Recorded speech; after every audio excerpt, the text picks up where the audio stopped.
ตอนนี้เขาก็มาสืบต่อจอดคาดพี่น้องสืบต่อจอดคาดที่เชียงวานนี้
ไก่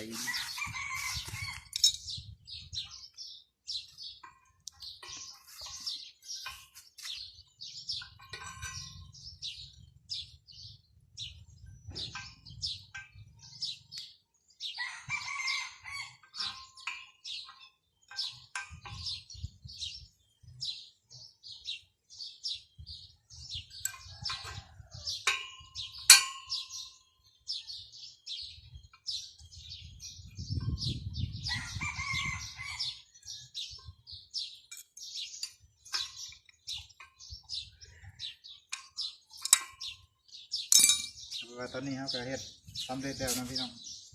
วิธีปรับแคล้วคลาดแบบง่ายๆพี่น้องคือว่าสำเร็จแล้วพี่น้องปรับแทงขาดสำเร็จแล้ว